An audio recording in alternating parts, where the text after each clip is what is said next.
ವೀಕ್ಷಕರೇ, ರಾಜಕೀಯ ರಾಜಕಾರಣಿಗಳು ದೇಶ, ಕೇಂದ್ರ, ರಾಜ್ಯ, ಕ್ಷೇತ್ರ, ಹೋರಾಟ, ಸಮಾಜ ಸೇವೆ, ಸತ್ಯ, ಶ್ರದ್ಧೆ, ನಿಷ್ಠೆ, ಸ್ನೇಹ, ಸ್ಪಂದನೆ, ಕಾಳಜಿ, ಆದರ್ಶ, ಆಸಕ್ತಿ, ಆಲೋಚನೆ, ಆತ್ಮವಿಶ್ವಾಸ, ಪ್ರಾಮಾಣಿಕತೆ, ದಕ್ಷತೆ, ವ್ಯವಸ್ಥೆ, ಅವ್ಯವಸ್ಥೆ, ಚಿಂತನೆ, ಅಭಿವೃದ್ಧಿ, ನಡೆ, ನುಡಿ, ಏಳು ಬೀಳು, ಭೂತ, ವರ್ತಮಾನ, ಭವಿಷ್ಯ ಇವೆಲ್ಲ ಮಹತ್ವಪೂರ್ಣ ರಾಜಕೀಯ ವಿಷಯಗಳೊಂದಿಗೆ ನಿಮ್ಮೆಲ್ಲರ ಸಮ್ಮುಖದಲ್ಲಿ ನಮ್ಮ ದೇಶದ ಒಂದು ಕ್ಷೇತ್ರದ ಜನಪ್ರತಿನಿಧಿಯ, ಜನನಾಯಕರ ರಾಜಕೀಯತರ ಜೀವನ ಹಾಗೂ ಅವರ ಉನ್ನತ ಸಾಮಾಜಿಕ ವ್ಯವಸ್ಥೆಗಾಗಿ ಪಡೆದಿರುವಂಥ ಹಾಗೂ ಪಡೆಯುತ್ತಿರುವಂಥ ಶ್ರಮ, ಅವರ ಕೆಲಸ ಕಾರ್ಯಗಳನ್ನು ಗುರುತಿಸಿ ಗಮನಿಸಿ ಅವೆಲ್ಲವನ್ನು ನಿಮ್ಮ ಮುಂದೆ ತರುವುದೇ ನಮ್ಮ ನ್ಯಾಷನಲ್ ಪಾಲಿಟಿಕ್ಸ್ ಸೋಷಿಯಲ್ ಮೀಡಿಯಾದ ಮೂಲ ಉದ್ದೇಶ.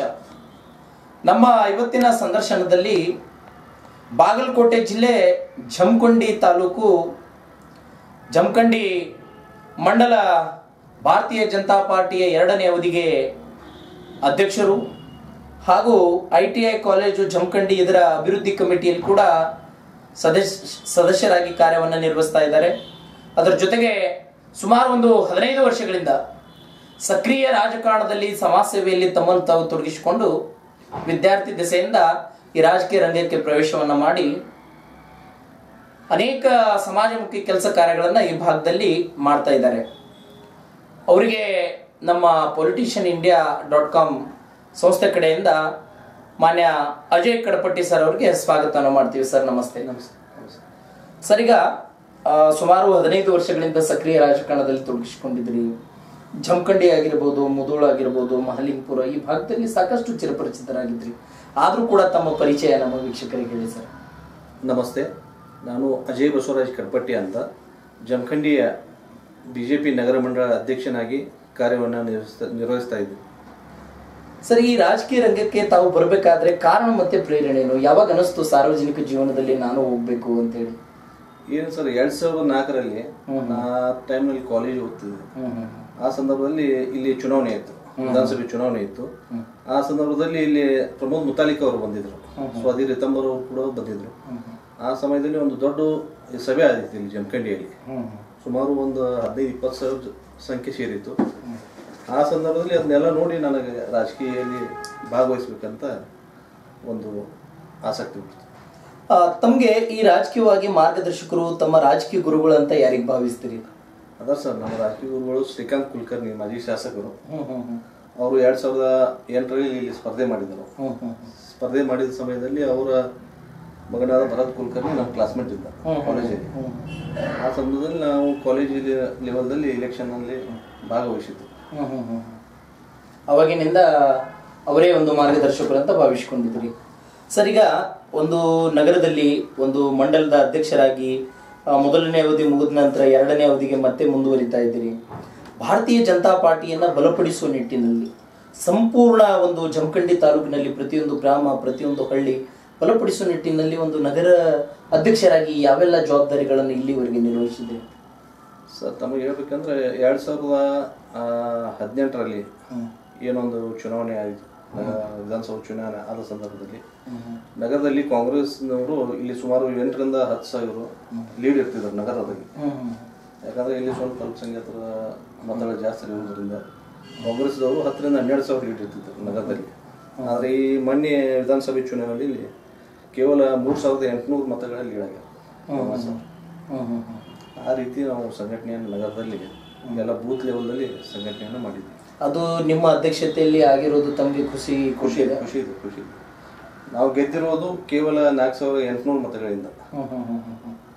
ಸರ್, ಈಗ ತಮ್ಮ ಶಾಸಕರು ಈಗಾಗಿದ್ದಾರೆ, ಸರ್ಕಾರ ಅಂತೂ ಇಲ್ಲ.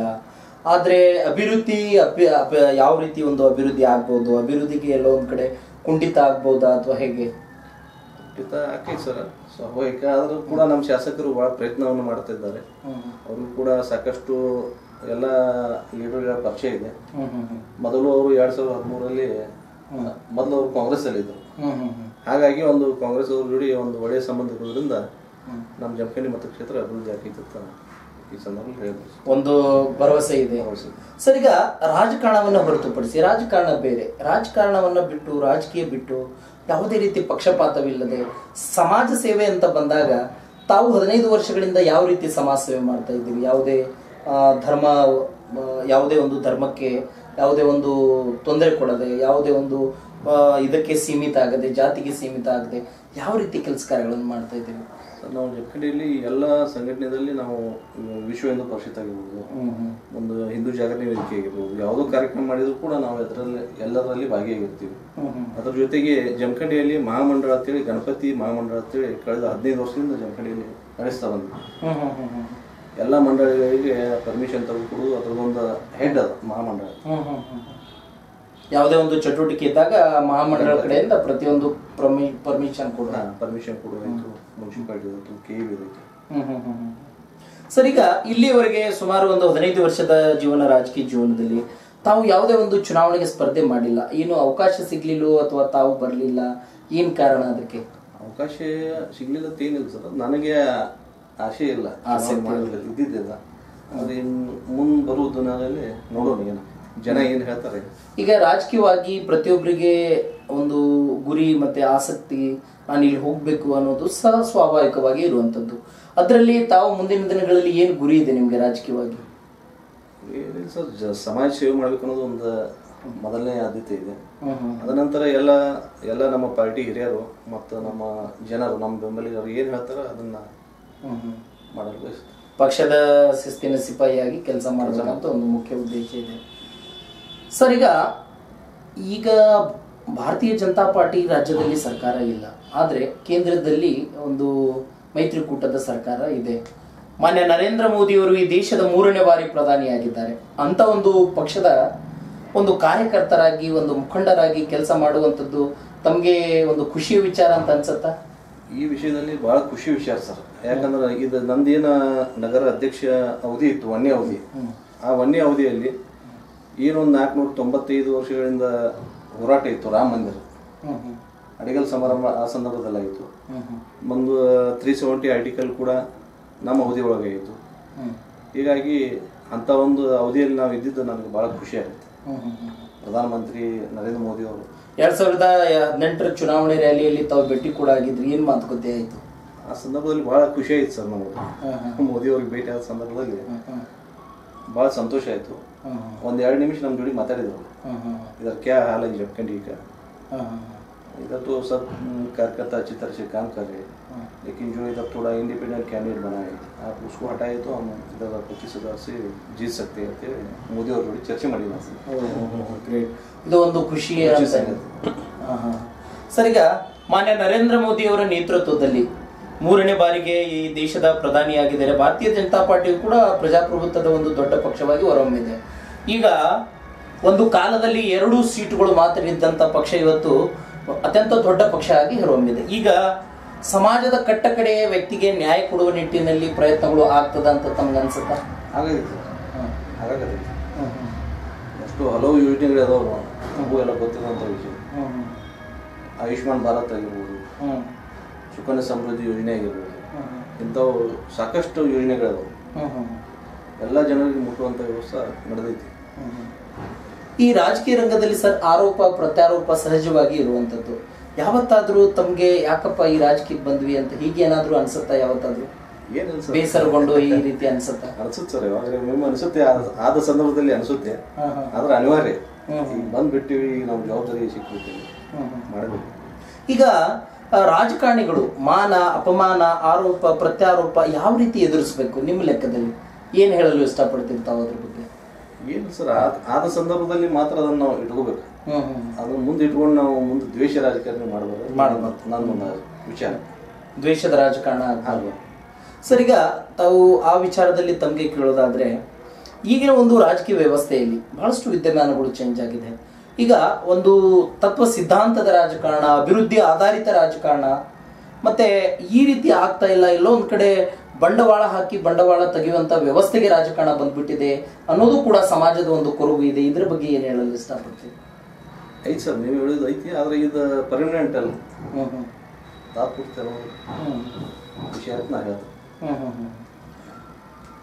ಈ ಯುವಕರಿಗೆ ಪ್ರೋತ್ಸಾಹ ಕೊಡಬೇಕಂತ ಹೇಳಿ ಅಥವಾ ಯುವಕರಿಗೆ ರಾಜಕೀಯದಲ್ಲಿ ಬರಲು ಪ್ರೋತ್ಸಾಹ ಕೊಡೋದು, ಅವರಿಗೆ ಒಂದು ಒಳ್ಳೆ ಮಾರ್ಗದಲ್ಲಿ ತರೋದು, ಈ ಒಂದು ಬಹಳಷ್ಟು ಯುವಕರು ಈಗಿನ ದಿನಗಳಲ್ಲಿ ಒಂದು ದುಶ್ಚಟಕ್ಕೆ ಬಲಿಯಾಗ್ತಾರೆ, ಅಂಥವ್ರಿಗೆ ಅದರಿಂದ ಹೊರಗೆ ತರೋದು, ಈ ರೀತಿ ಏನಾದರೂ ಪ್ರಯತ್ನಗಳು ತಮ್ಮ ಕಡೆಯಿಂದ ನಡೆದಿದೆಯಾ ಸರ್? ಈ ರೀತಿ ನಾವು ಮಾಡ್ತೀವಿ ಸರ್, ಯಾವ ಶಿಬಿರಗಳನ್ನ ಮಾಡ್ತೀವಿ. ಕಲ್ಯಾಣ ಮಠ ಇರ್ತದೆ, ಕಲ್ಯಾಣ ಮಠದಲ್ಲಿ ಶಿಬಿರ ಮಾಡ್ತೀವಿ. ಮುತ್ತಿನ ಕಂತಿ ಮಠ ಇರ್ತದೆ ಜಮಖಂಡಿಯಲ್ಲಿದೆ, ಅವರು ಕೂಡ ಸ್ವಾಮೀಜಿ ಅವರು ಚಲೋ ಚಲೋ ಕಾರ್ಯಕ್ರಮ ಮಾಡ್ತಾರೆ. ವ್ಯಸನ ಮುಕ್ತರಾಗಿ ಅಂತೇಳಿ ಎಲ್ಲ ವಾರ್ಡ್ಗಳಲ್ಲಿ ಎಲ್ಲ ಯುವಕರಿಗೆ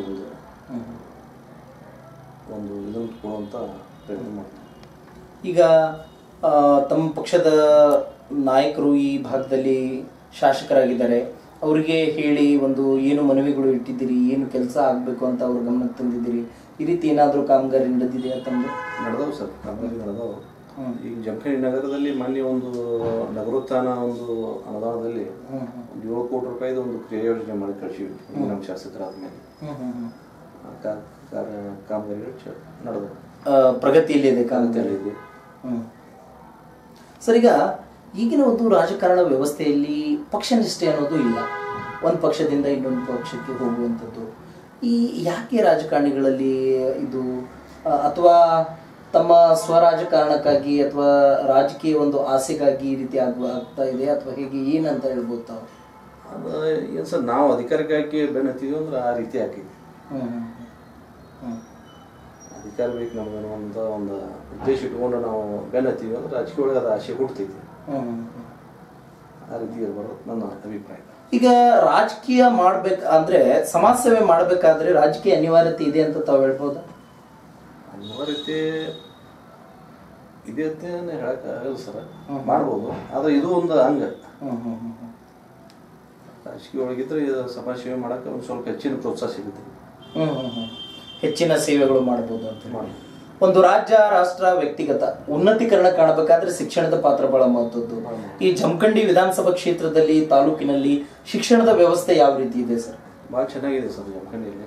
ಶಿಕ್ಷಣ ಕ್ಷೇತ್ರ ಬಾಗಲಕೋಟೆ ಜಿಲ್ಲೆಯಲ್ಲಿ ಜಮಖಂಡಿ ಬಹಳ ಒಳ್ಳೆಯ ಶಿಕ್ಷಣ ಕ್ಷೇತ್ರವಾಗಿದೆ.